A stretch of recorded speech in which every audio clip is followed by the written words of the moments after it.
Hola, soy Ana y esto es Doxa. Una colaboración de Seek for Change y Efecto Colibrí. Doxa es una iniciativa para profundizar en el proceso de la innovación social y crear nuevas realidades. Exploramos modelos mentales, casos prácticos y las herramientas para que juntos podamos construir una realidad sostenible que ponga en el centro de todo a las personas.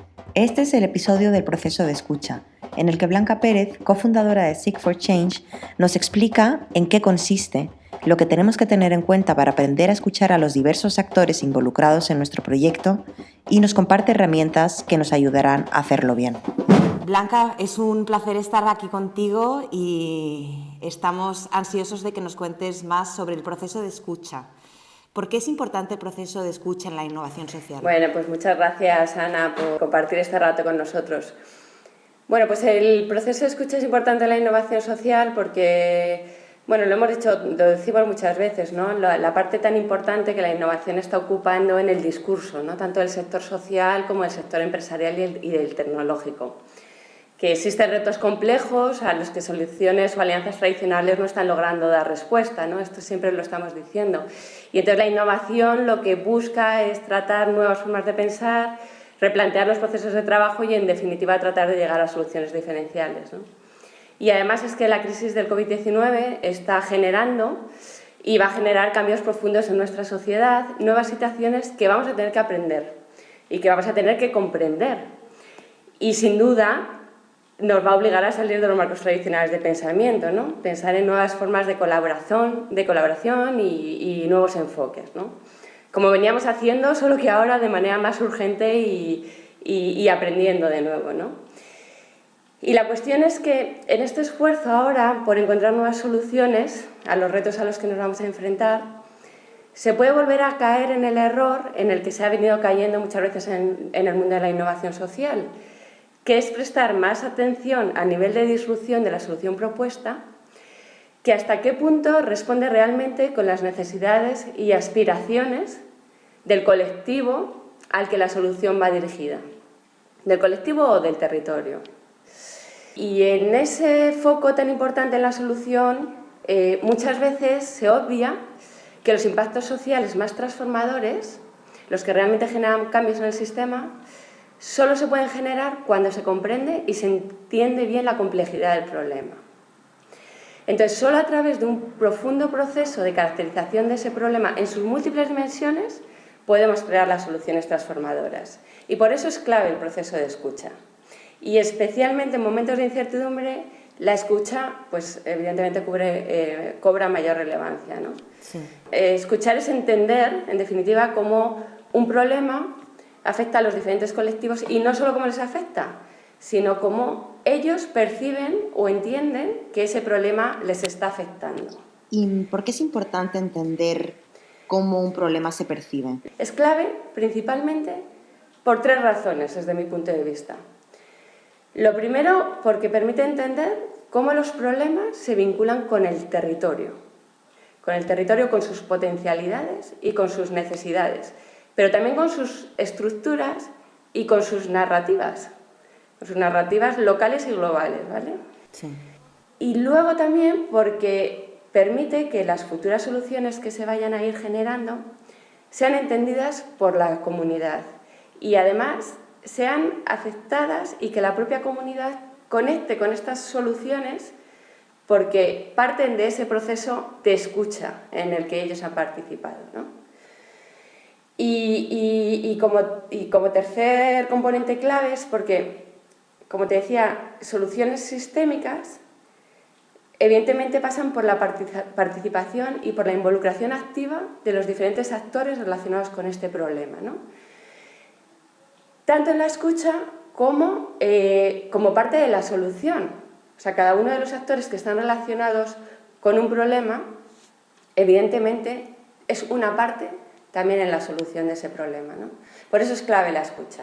Sí. ¿Y nos podrías dar un ejemplo de un proceso que ha sido llevado a cabo mal, es decir, sin escuchar, que se ha saltado este paso? ¿Por qué falla? ¿Cuáles son los errores que se cometen generalmente?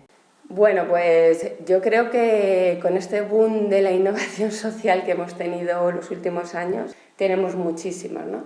Soluciones que parecen muy disruptivas y entran en el mercado como un gran boom, de repente tienen una sostenibilidad de meses, ¿no? Porque fallan principalmente en esa conexión con el usuario, ¿no? ¿Y cuáles son los componentes clave que tiene que tener un buen proceso de escucha? Pues mira, lo primero que se tiene que hacer, que parece una bobada, pero que en realidad es bastante complicado, ¿no? Que es fijar cuáles deben ser los objetivos del proceso de escucha, ¿no? Y limitar su alcance y definir bien los canales por los que vamos a levantar la información, ¿no? Porque, mira, un error, como me preguntabas, imagínate que nos planteamos un marco de análisis demasiado amplio, ¿no? Que nosotros lo hemos llegado a hacer además en algún momento.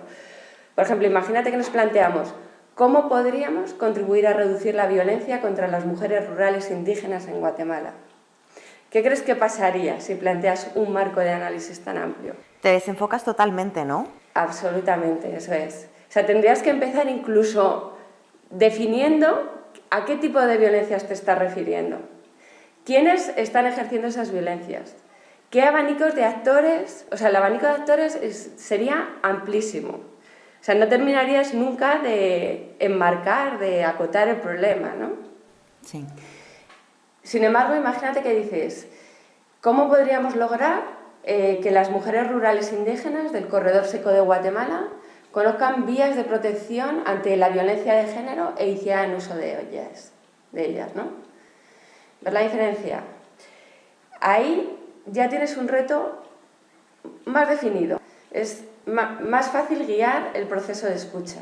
Y a partir de ahí, pues evidentemente ya es más fácil también definir los canales y evidentemente las herramientas que vas a utilizar para el levantamiento de esa información, ¿no? Luego, como te decía, tendrías que identificar quiénes son los actores clave que están en torno a ese problema, ¿no? Y a partir de ahí debes saber, evidentemente, no solo quién sufre el problema, sino quien está en el entorno del problema, ¿no? Si seguimos con el ejemplo anterior, sería, por ejemplo, las mujeres y sus familias, pero también las autoridades locales, en el caso de Guatemala, el Ministerio de Gobernación, el sistema judicial, los servicios sociales, etcétera, ¿no? Identificar, mapear los diferentes actores, ¿no? Y ya empezar ahí el proceso de escucha. Y luego, una vez que vamos teniendo la información, y esto es súper clave, para mí es otra de las cuestiones importantísimas del proceso de escucha, es lograr un entendimiento y una visión común del problema entre los diferentes actores, ¿no? Y esto es clave porque debemos lograr que el problema que estamos abordando pase de ser un problema individual a un problema colectivo, ¿no? Y así lograr la participación activa, como te decía, tanto en la caracterización del problema, pero también como la identificación del discurso y las narrativas que hay en torno a ese problema y en la posterior construcción y puesta en marcha de soluciones, ¿no? Y aquí estamos hablando de una participación efectiva, tanto del colectivo que se ve afectado, como te decía, pero también de la administración pública y del sector privado, ya sean organizaciones de la sociedad civil o de empresas, ¿no?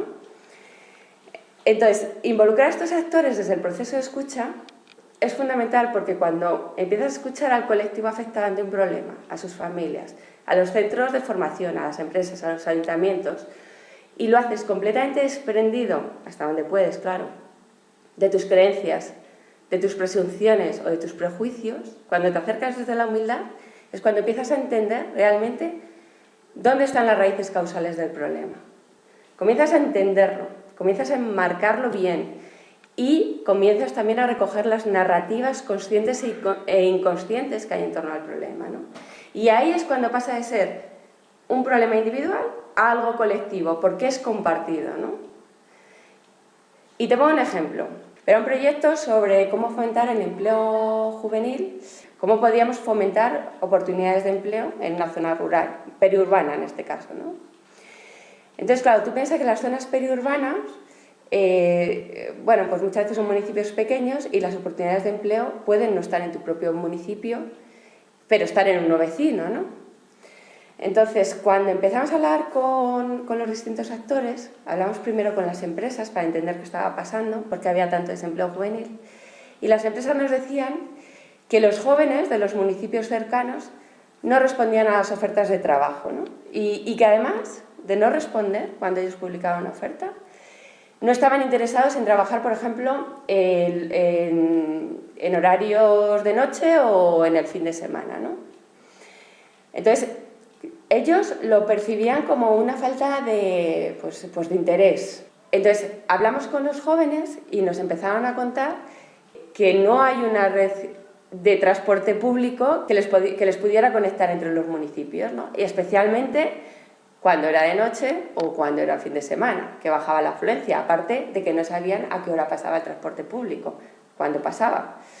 Y que claro, son familias de bajos recursos, sus familias muchas veces no tenían vehículo, o si tienen un vehículo, a lo mejor tienen uno que tienen que compartir entre todos, ¿no? Entonces los chavales no se podían desplazar a otros municipios. Y además nos contaban que no tenían internet, entonces no podían recibir las ofertas de trabajo por esa vía. Claro. Y el ayuntamiento tampoco, claro, es que al final pues te vas dando cuenta de las diferentes piezas estructurales, ¿no? Y luego hablamos con las escuelas y nos contaban que hay que había un alto índice de abandono escolar, ¿no? Y que los chavales pasaban de estudiar.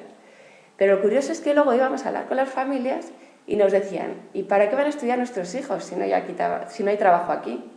Si no hay oportunidades en el territorio. O sea, ¿te das cuenta cómo vas vinculando las narrativas? O sea, ese mensaje que van recibiendo los jóvenes de que no hay posibilidades, de que no es necesario estudiar, de que son unos vagos. Luego ves los fallos estructurales, ¿no? de que no hay red de transporte público, que no hay internet. Las empresas también nos decían que ellas, aparte de tener ofertas de trabajo, sí que tenían fallos en sus cadenas de valor que no podían resolver con empresas del territorio porque no hay emprendimiento en el territorio, ¿no? Y luego te das cuenta que los chavales también les falta muchos insumos para poder emprender, como apoyo de la administración pública o productos financieros adaptados. Entonces ves como que no es un problema solo del joven, sino de toda la estructura y de todas las narrativas que hay ahí alrededor. Claro. Siento que es como si fuera una tesis de doctorado. Bueno, es que es un suma y sigue, infinito. Por eso también es la importancia que te decía antes de acotar bien hasta dónde vas a llegar tirando, hasta dónde vas a tirar en ese proceso de escucha, ¿no? Sí, porque ¿cuánto puede durar? Bueno, es que, a ver, el proceso, y esto es muy buena pregunta y te agradezco que me lo hagas, porque el proceso de escucha muchas veces se entiende en la innovación social como el primer paso. Y no debe ser así, debe ser un proceso constante. Porque, claro, porque tú al final sí haces un proceso de escucha inicial probablemente más intenso, donde te marcas un poco tus objetivos, enganchas a los actores y te haces un poco tu teoría del cambio, ¿no? Que tiene que ocurrir para alcanzar este objetivo. Pero claro, al final las cosas van cambiando y luego hay imprevistos, ¿no? Y qué mejor ejemplo ahora mismo que el del coronavirus. Entonces, el proceso de escucha no puede terminar al principio, tiene que ser constante hasta el final, hasta que las soluciones están en marcha y funcionan y se han pilotado y siguen escalando. Ok. ¿Sabes? Lo que me ha parecido muy interesante es cuando decías lo de quítate tus egos o vete sin prejuicios. Sí. ¿Tendrías alguna recomendación para lograrlo? Es complejísimo, porque es verdad que por mucho que te trates de desprender de tu experiencia, de tu cultura, de toda tu formación, siempre tenemos la tendencia de creer que sabemos cuál es la solución, ¿no? Y cuando realmente quieres una participación activa, cuando quieres una participación de verdad, tienes no solamente que tratar de desprenderte de todo eso y escuchar, es que además vas a tener que ceder en muchas de las cosas que el resto de los actores te están planteando, ¿no? Al final la perspectiva, por ejemplo, de una empresa en lo que ha de ser la solución va a ser muy diferente de la tuya, va a ser muy diferente de la del joven y va a ser muy diferente de la administración pública. Entonces, para tratar de armonizar todos esos roles, todos esos puntos de vista, sí es importante tratar de diseñar mecanismos de gobernanza y de decisión para ver dónde y hasta dónde tienen que ceder unos y otros, ¿no? Es complejo, pero sí que hay que sentarse entre las distintas partes a tratar de diseñar esos mecanismos de aceptación, ¿no?, de otras perspectivas. Sí. En todo este proceso de escucha en el que vas identificando las narrativas, las conscientes y las inconscientes, es importante también ir construyendo un discurso alternativo, ¿no? Pasar de aquí no hay oportunidades para los jóvenes o los jóvenes son unos vagos, aún aquí hay muchas oportunidades de empleo y hay emprendimiento en torno a la movilidad de los municipios, o sea, a la movilidad sostenible entre los municipios o en torno a las cadenas de valor de las empresas. ¿Cómo podemos hacer para involucrar a los jóvenes y generar oportunidades de empleo, ¿no? Ese es el cambio de discurso. Y tienes que identificar también los canales, evidentemente, y las estrategias para que este nuevo discurso sea al final el predominante, ¿no? Por ejemplo, estrategias o canales, ¿a qué te refieres? Pues mira, ahí ha sido, te voy a poner un ejemplo, lo que hicimos en el proyecto que te hablaba de Enreda la Sagra, ¿no? Pues ahí, como estrategias, primero estuvimos haciendo un trabajo de identificación de cuáles eran, por ejemplo, los principales referentes de los chavales en la comarca de la Sagra. Referentes, por ejemplo, de redes sociales, referentes famosos, pero también quiénes eran los líderes, un poco así de los grupos que había por allí, o qué redes sociales utilizaban más, si Instagram o Twitter o qué. Entonces, identificamos que había una serie de jóvenes que eran más líderes que otros y a través de ellos empezamos un poco como a tratar de que cambiara el discurso, que empezaran a decir pues que vamos a tratar de hacer aquí un centro social o un centro cultural, o vamos a tratar de hacer cosas tan tontas como una excursión. O sea, cambiar un poco esa sensación de desmotivación y de falta de esperanza que había entre los jóvenes, pues a través de sus líderes, mandando twitters más esperanzadores en vez de twitters derrotistas, aprovechando Instagram. Incluso un boletín que tenía Proyecto Quieu, pues empezamos a meter pues mensajes un poquito más que generaran este cambio de discurso. Y esto ya se mete desde el momento, desde el principio. Claro. Tú ahí al principio en la escucha empiezas a identificar, pues incluso haciendo un ejercicio de frases típicas que se están diciendo. Eso lo hemos hecho también en proyectos de lucha contra la violencia de género, para tratar de identificar los imaginarios machistas, por ejemplo, en las comunidades rurales indígenas, el ejemplo que te ponía antes. ¿Cuáles son las frases típicas que están en nuestro día a día que de alguna manera perpetúan los machismos o los imaginarios machistas? ¿Sabes? Identificarlas y hacer conscientes a las personas de esas frases y tratar de ir cambiándolo. Esto lo hemos visto también en los últimos años en España, muchísimo con el tema de género. Ahora, hace poco no éramos conscientes y ahora cuando nosotros mismos la decimos dices, joder, es verdad, si es que yo tengo esos discursos machistas en mi propio día a día, ¿no? Pues eso es importante. Lo consciente, lo inconsciente y luego esas otras narrativas ocultas como pues la desesperanza, por ejemplo, de la que te hablaba de los jóvenes, pues a lo mejor no son conscientes de que esa desesperanza viene de años y años y años de un discurso en las escuelas, en las casas, en los ayuntamientos, de que no hay oportunidades en el territorio y que para qué van a estudiar los jóvenes. Y eso termina calando dentro de cada uno y generando desesperanza. Y eso es una narrativa oculta que también hay que identificar y cambiar. Súper. Por eso es tan importante la escucha. O sea, es fascinante, la verdad. Se habla mucho de escuchar para hacer un diseño centrado en el usuario y tiene muchísimos más planos como estos, que son fundamentales al final para que la solución que propongas sea realmente estructural y no solamente que vaya a cambiar la vida individual de un determinado colectivo, ¿no? Para eso es clave. Y luego ya como último paso, pues evidentemente también el proceso de escucha es donde empiezas a diseñar una serie de herramientas de seguimiento y de monitoreo de todo lo que estás proponiendo, ¿no? Sí, la verdad que me parece muy interesante y me surge la duda de cómo manejar las expectativas, porque antes has mencionado que hay que hablar con un universo muy diverso de actores, ¿no? ¿Cómo logras conseguir la información que estás buscando? Esa es una pregunta clave también, o sea, es uno de los aspectos clave también de los procesos de escucha, ¿no? Bueno, a ver, ahí te diría dos cosas, ¿vale? La primera es que al final para enganchar a los distintos actores y efectivamente, claro, es que efectivamente al final es como que tú vas ahí exprimiendo la información y pidiéndoles que hablen contigo y que te cuenten sus cosas, ¿no?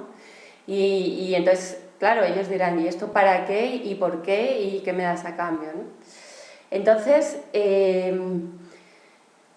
claro, para lograr que su participación sea efectiva en el proceso de escucha, pero luego también en la construcción de soluciones, tienes que identificar muy bien cuáles son sus motivaciones para participar, cuáles son sus necesidades que este proceso puede responder y a partir de esas motivaciones engancharles.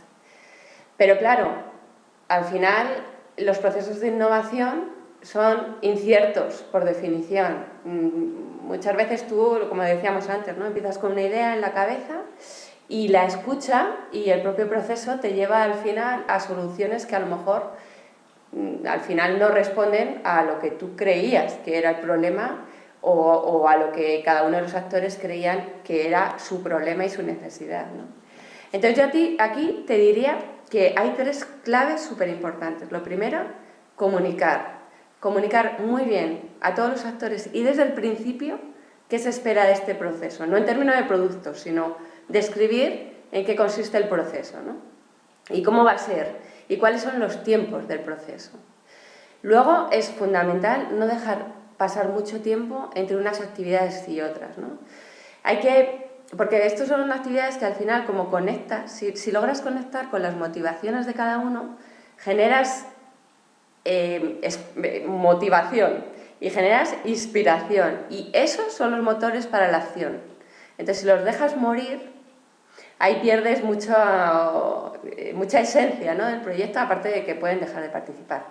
Y por último, que esto también es muy importante, es que cada actividad que hagas con cada uno de los actores tiene que tener un producto concreto. O sea, cada taller o cada entrevista o cada challenge, cada actividad que plantees tiene que tener un producto que ya sea de utilidad para los distintos actores, ¿no? Es una manera de ir respondiendo a las expectativas que puedan tener cada uno de los actores para participar.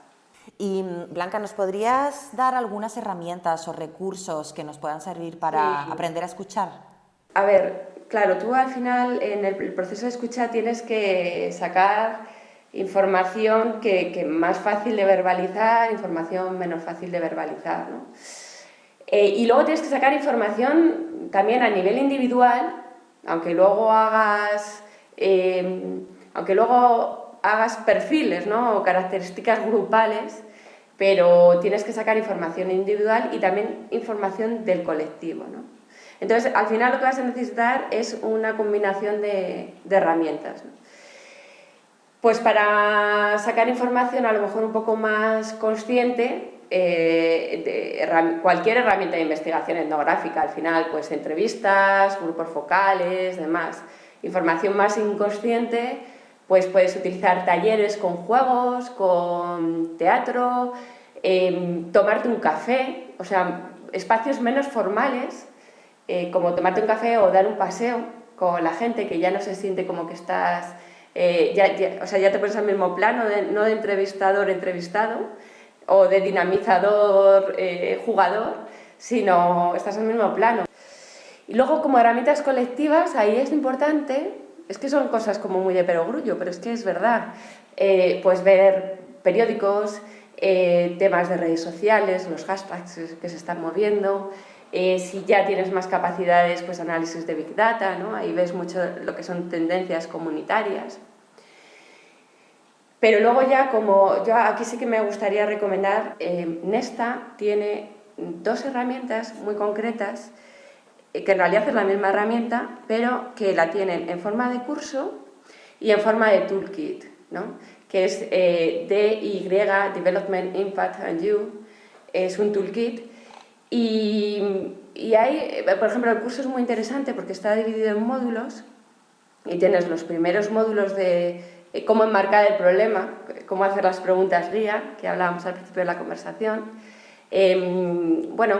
cómo hacer tu teoría del cambio, y te da también distintas herramientas a lo largo del curso que son las que luego recoge en el toolkit, ¿no? A mí me gusta mucho, te da también Canvas y herramientas más al uso, ¿no? Genial, pues muchísimas gracias, Blanca. Que van a ti, es un placer, como siempre. Esto es Doxa, una iniciativa para crear nuevas realidades.